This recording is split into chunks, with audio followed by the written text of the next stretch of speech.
It is a bright day right here in the economic capital, Douala, and you're on to the midday bilingual newscast on Equinox Television. Ladies and gentlemen, thanks for joining us. The first part of the news will be in the French language with you, Nadine Yabou. Good afternoon to you. Merci, chère Immaculate Forgué. Mesdames et messieurs, bonjour et merci d'honorer ce rendez-vous de l'information sur Equinox Télévision. En ouverture de ce journal, d'abord ce drame enregistré hier du côté de Yaoundé, dans la région du centre. Un camion citerne dont les freins ont lâché a écrasé un taxi avec ses 4 occupants ainsi qu'un conducteur de moto. Le drame s'est produit au lieu d'y monter Corosol à Ekounou aux alentours de 19h30 du côté de Yaoundé, d'un drame qui a coûté la vie à 5 personnes du côté de Yaoundé.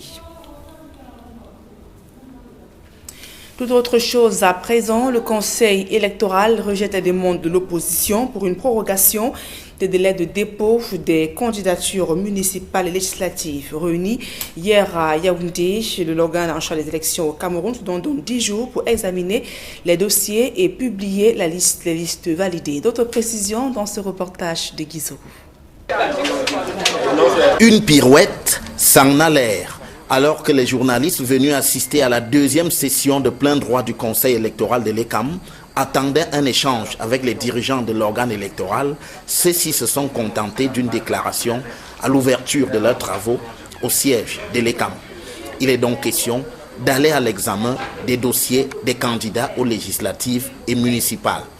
Les assises d'aujourd'hui seront exclusivement consacrées à l'ouverture des travaux d'examen et validation de candidatures transmises par la Direction générale des élections, tel qu'il ressort des dispositions des articles 164 à 167 et 181 et à 184 de la loi portant code électoral. Le délai imparti à cette tâche est annoncé par l'ECAM. Il sera donc question pour nous, durant les 10 prochains jours, de travail d'arrache-pied en procédant à l'examen minutieux, mais surtout rigoureux et objectif, des centaines de dossiers de candidatures soumis à notre compétence, conformément à l'article 10 alinéa du code électoral. Dans cette entreprise, l'organe électoral précise in fine sa ligne de conduite. Je vous exhorte humblement, distingués collègues, à demeurer le plus légaliste possible tout en gardant à l'esprit la sauvegarde de l'intérêt général qui a toujours guidé nos actions et de faire prévaloir tout au long de ces travaux, bien au-delà, la réputation des facilitateurs du processus électoral au service de l'état de droit et de la démocratie. Mais résultat des courses, l'ECAM évite soigneusement de donner suite à la demande de prorogation de 15 jours formulée par le PCRN de Cabral-Libye, encore moins au délai du SDF pour régler la crise anglophone, pour qu'ils prennent part aux scrutins locaux ou encore par l'UPC sur l'illégalité entretenue en son sein par le gouvernement. Les réseaux sociaux avaient bruit de la prise en compte par l'ECAM de l'idée d'une prorogation des délais de dépôt des candidatures juste avant la tenue de ce conseil de plein droit. Il n'en est rien et l'ECAM reste droit dans ses bottes. Et de nombreux commerçants des marchés New Deido, Congo ainsi que Mbopi ayant enregistré de lourdes pertes lors des récents incendies qui ont frappé ces espaces marchands n'ont pas du tout réservé un accueil chaleureux au ministre de la décentralisation hier. Il dénonce les injustices subies et s'insurge contre les frais exigés en vue de leur recasement sur le nouveau site du marché Congo où la pose de la première pierre a eu lieu hier. Le reportage de Steve Eboulé et de Michel Ngatiou. 9 mois après l'incendie survenu au marché Congo, les commerçants sont toujours aux abois et attendent leur recasement au lieu d'ITSF au quartier Nebel. C'est un vaste espace à même de contenir des milliers d'installations. Ici, des bords doivent être construits pour abriter des milliers de victimes de l'incendie, malgré les exigences de la communauté urbaine ayant un autre site est celui du marché des chèvres, ce qui crée des grincements des dents. On a eu des notifications avant-hier qu'on doit nous déporter au marché des chèvres auquel on nous demande 250 000 pour construire. Vraiment, ces 250 000, personne n'en a pour donner. Qui vous les demande? J'ai une notification qu'on a par le délégué. Dans un communiqué signé du délégué du gouvernement auprès de la communauté urbaine de Douala, Dr Frin Tonen somme les commerçants de s'acquitter impérativement dans les meilleurs délais de ces frais et les commerçants ne cessent de dire leurs frustrations et leurs attentes ici au marché Congo. Si on pourra tenir compte des sinistrés, ça va nous faire vraiment bonne chose parce que même les boutiques ont conçu, si on met à un haut prix, nous ne serons plus à mesure de prendre ces boutiques. Dans la tournée du ministre de la décentralisation et du développement local à Douala, en vue d'évaluer les projets en cours de réalisation par la commune urbaine, un autre arrêt est celui du marché New Dedo où l'accueil n'a pas été chaleureux.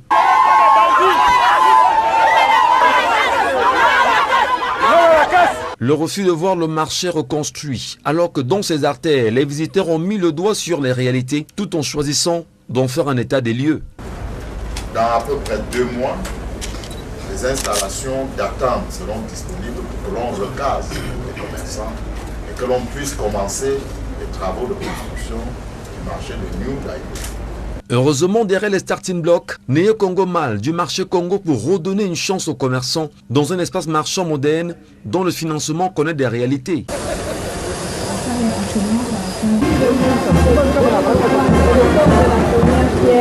C'est nous qui avions arrangé le financement de 20 milliards qui va permettre la naissance de ce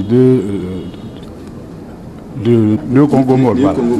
Voilà. Il va sans dire que de nouveaux commerçants croient déjà à ce projet futuriste. Vraiment, dès que j'ai eu connaissance du projet, j'ai essayé de vérifier qui était à la tête de ce projet. Je n'ai pas tout de suite hésité. Je me suis intéressé et j'ai pris quelques magasins. Neo Congo Mal, attendu en 24 mois, l'entrepreneur promet de le faire. Et dans le couloir des médias, la Commission nationale de délivrance de la carte de presse marque sa satisfaction en raison de l'engouement que suscite ce document auprès des professionnels des médias. Près de 1000 dossiers de demande d'obtention et de renouvellement de la carte de presse ont été enregistrés au cours de la session de la commission tenue vendredi à Yaoundé. Le compte rendu de Cyril Élisée Borba.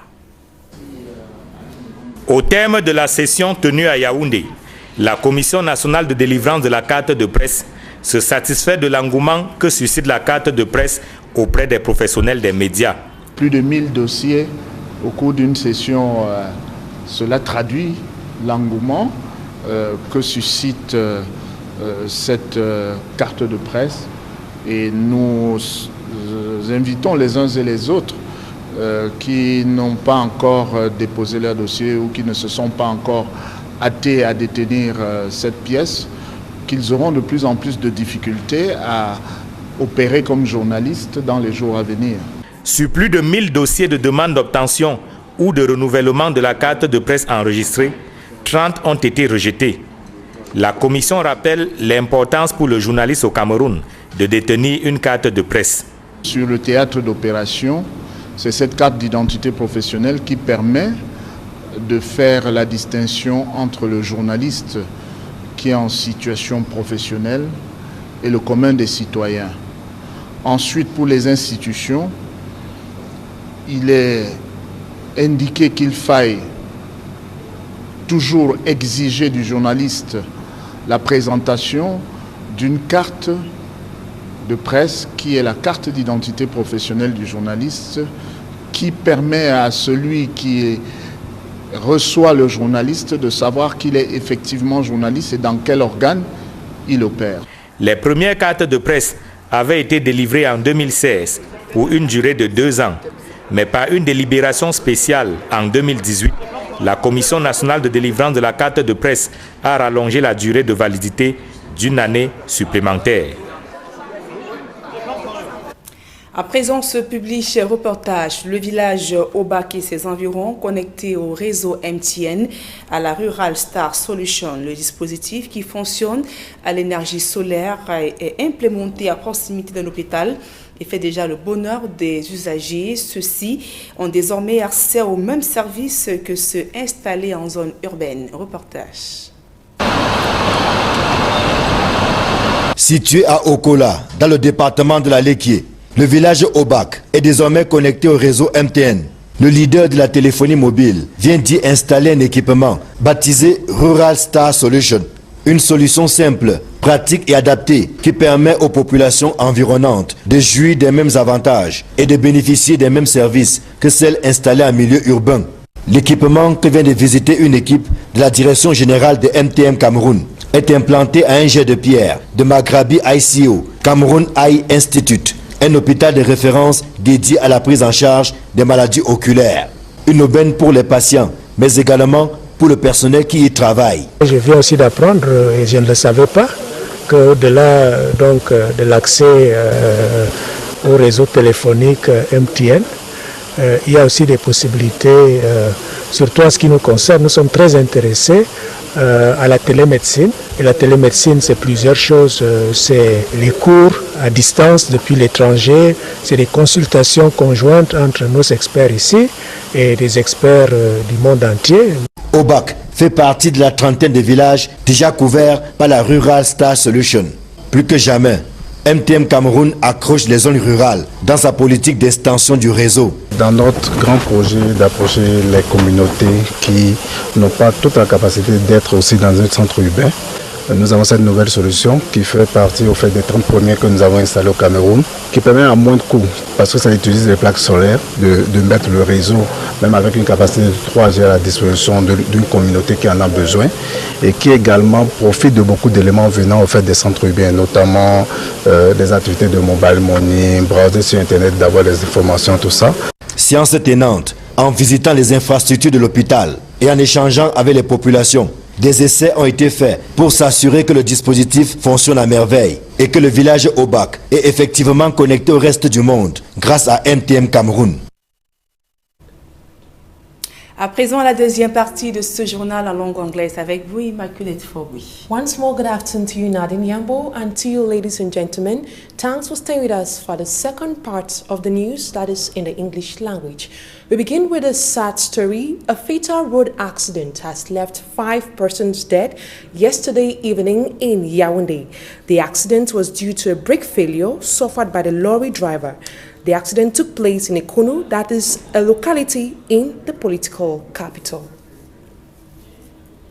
And on to politics, doubts have been raised across the national territory by civil society actors and political parties concerning the credibility of the February 2020 legislative and municipal elections. Meeting yesterday in Douala, some politicians think there is need for Cameroonians to go. There's no need for Cameroonians to go for elections.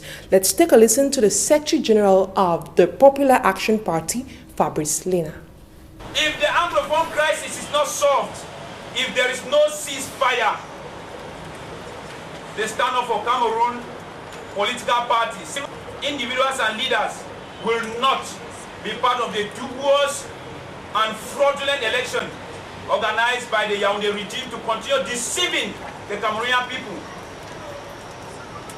When we look at the institutions, the electoral code, ELECAM, that is organizing elections in Cameroon, the electoral code full of irregularities, procedure of candidature at the level of municipal elections, very cumbersome, complicated, aim at satisfying the aspiration of the CBDM party alone so that they can confiscate power, maintain it as they have been doing for the past 37 years.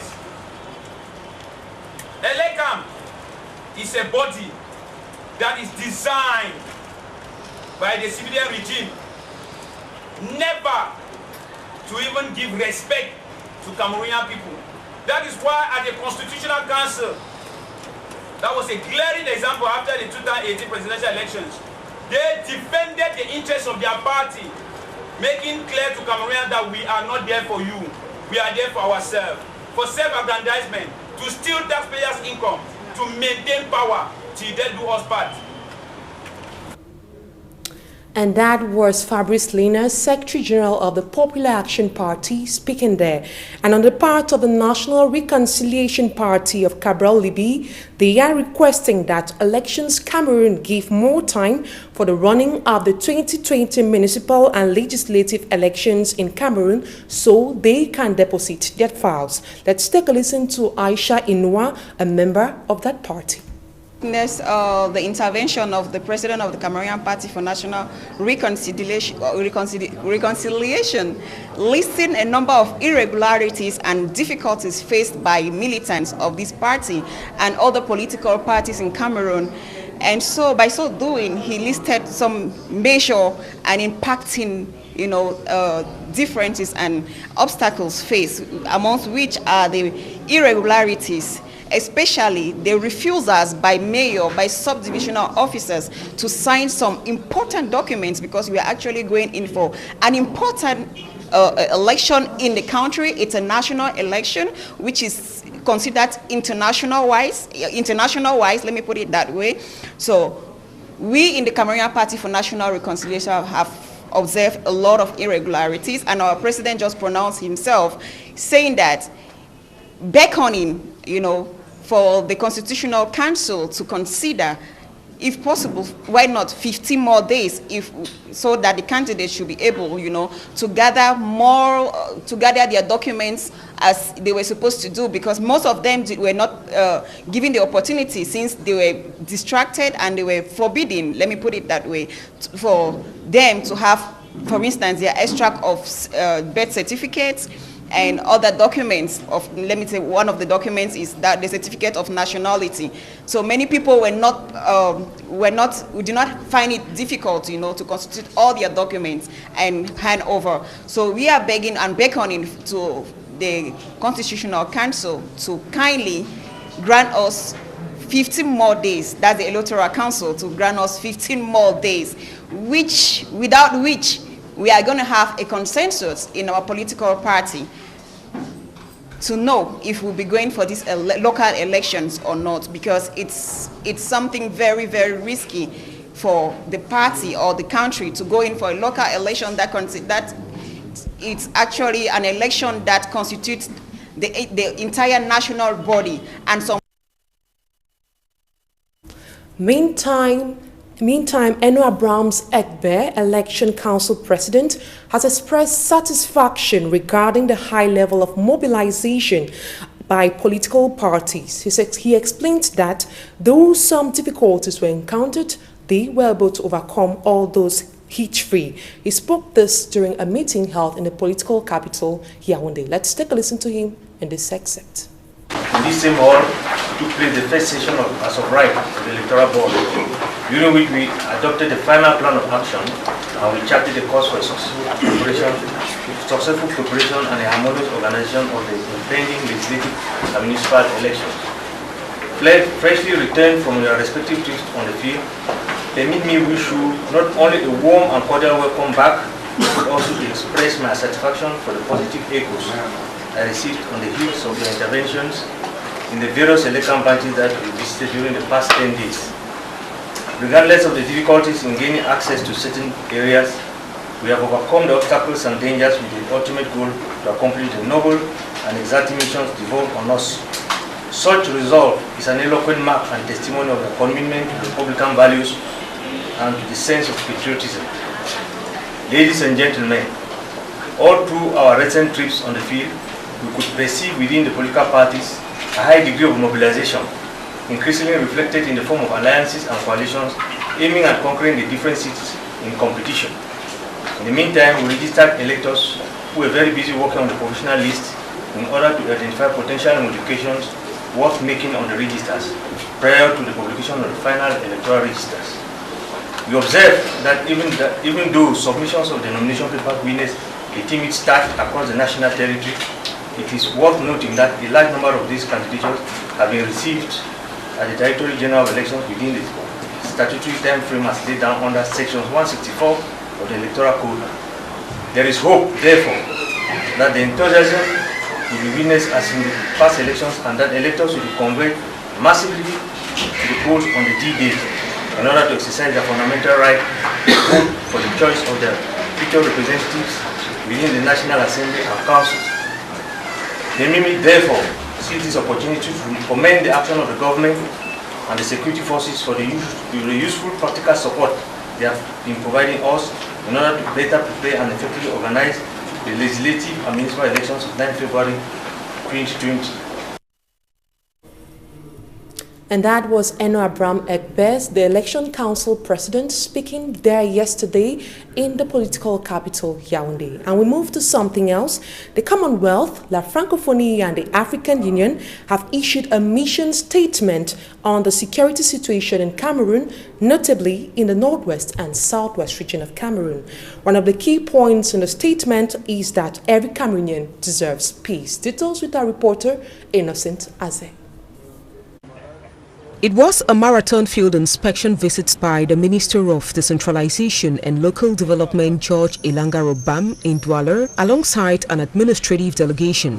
Prior on his schedule in the economic metropolis was to inspect some major projects fallen within his ministry. From the Beseke site to the Daido New Market, traders had specific ways to communicate with the minister. Though saluting his presence, they tabled their worries of not wanting the demolition of the new Daido Market as they overheard from the Douala City Council. The minister, however, took into consideration some key worrying aspects in the market, such as no well-paved lanes, poor hygiene in the market, and global disorder as traders turned to sell along the streets rather than expose their goods in shops existing in the market. From the new Daido market, the delegation took off to the Congo market, one which has been hit on regular basis by flames. For victims of the last fire incident in the market, a relocation site has been put in place. The place where the market will be relocated, temporarily relocated. So because as we have to do works, civil works there at the old market, all the tenants will be relocated here during the work period, so that at the end of this period, everybody could have the opportunity to have a good and a new shop. I then went to visit the new Daido market that is going to be demolished, and what I saw there was a proof of what we should not do. I then visited where people who are going to leave that market are going to be installed for a moment. They are quite ready, and they told me that in 2 months' time, people will start going there and the market of New Daido will be demolished. They say Neo Congo Mall, that is the name. We had a very beautiful presentation of how the market is going to be built and how it is going to function. The man in charge of building and exploiting the market told us that instead of 22 months, the market was going to be built in 18 months. A relocation exercise which should give room for the proper construction of the Congo market. The laying of the foundation stone for works to commence was thus done by Minister George Elanga Robam. And that was rather the report of Ermini Luga reporting about the minister's visit in the economic capital, Douala. And that news story brings us to an end to this edition of the Midday Bilingual Newscast on Equinox Television. Thanks for your kind attention. Nadia Ambo, have a blessed evening. Merci, Immaculée Fogwe. Fin de ce journal. Mesdames et messieurs, merci pour votre aimable attention.